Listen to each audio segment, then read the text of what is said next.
The third objection is that they say for something like resurrection and something like an afterlife to take place, you need a fantastic, unbelievable power. You're talking about things that go way beyond even what we can imagine.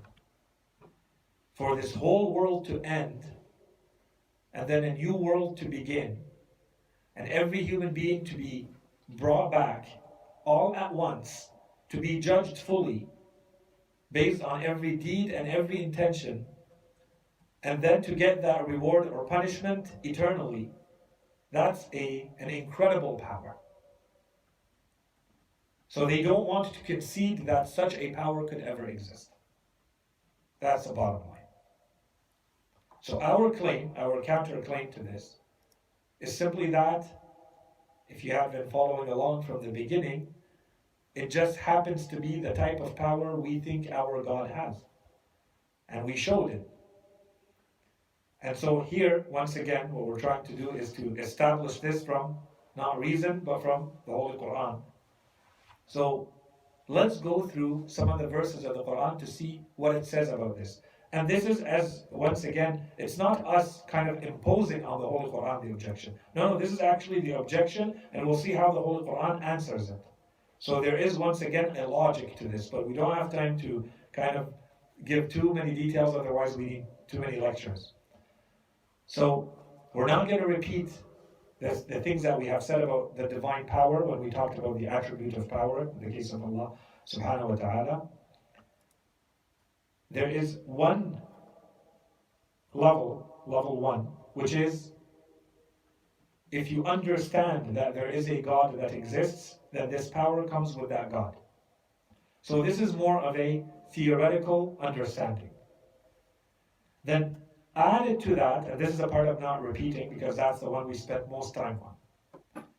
Added to that, now you get to understand it in a little bit more, with a little bit more experience.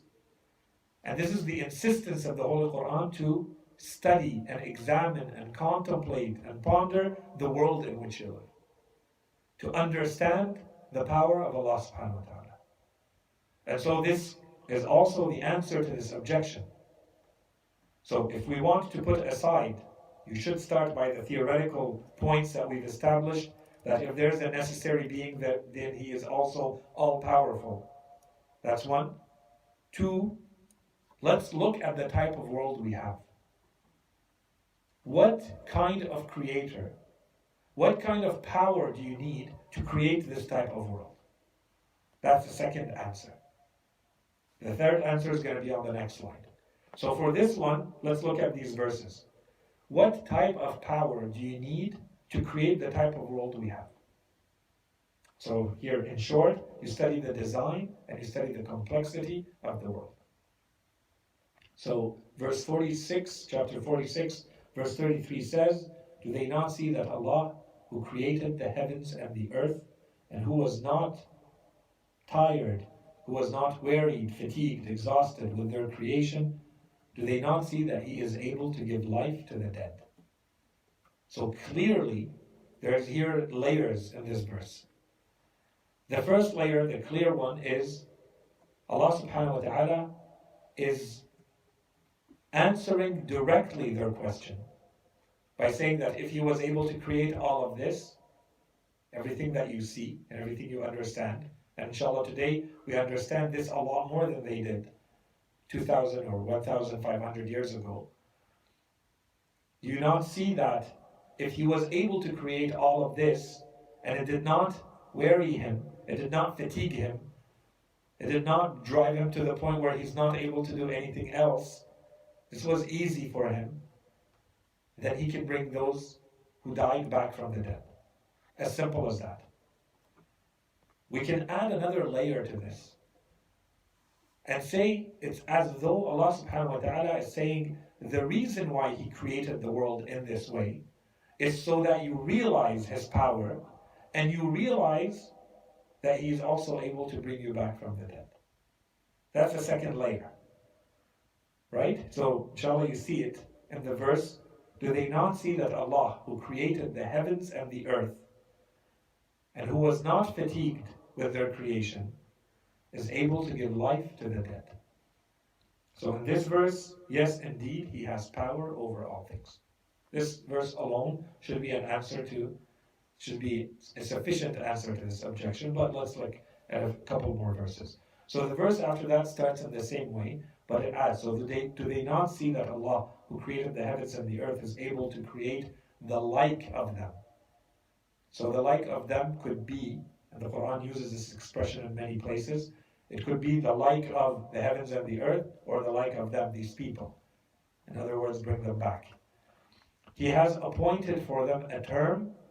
So there's a timeline, there's a deadline, there's an ultimate end to everything, including these people. He has appointed for them a term in which there is no doubt. Yet the wrongdoers are only intent on ingratitude. They reject. Third verse, 37:11. So this is in Surah As-Saffat. In Surah As-Saffat, I put this here because there's a logic and we can't go through the verses now for it. But it's very interesting because the verse talks about a number of things, a number of creatures, different types of entities. The verses of Surah As-Saffat start by talking about angels. وَالصَّافَّاتِ صَفًّا. It starts giving descriptions of angels. And then it talks about jinn and how they used to climb to the heavens and to listen, and now they can't. Okay? And then it talks about the creation of the heavens. And then after all of these mentions, a verse in verse 11 says, so ask them, is their creation more prodigious, more difficult, or that of the other creatures that we have created? So this is Allah subhanahu wa ta'ala, this is where you see the logic in the verses. The verses did not only talk about, you can't look just at the verse right before. Look from the beginning of the surah, now we're at verse 11, you'll see there's already mention of 3 different types of creatures before mentioning human beings. There's a mention of angels, there's a mention of jinn, there's a mention of heavens. So Allah subhanahu wa ta'ala is saying, how arrogant are they that they think that they are the most prodigious, the most difficult? Have they not thought about those other creatures? Who created them? So the verse says, so ask them, is their creation more prodigious or that of the other creatures that we have created? Indeed, we created them from a viscous clay. So again, to remind the human being that the truth is, they're not really anything astounding or awe-inspiring. Compare the creation of a human being to, let's say, looking at the universe with its stars and its planets and its galaxies, for instance, or looking at the abilities of jinn, which the Arabs really believed in, or looking at the abilities of an angel. So if you consider from that point of view, well, certainly you can see that you're nothing really that special. And so for Allah subhanahu wa ta'ala to be able to bring you back should really not be that difficult for Him.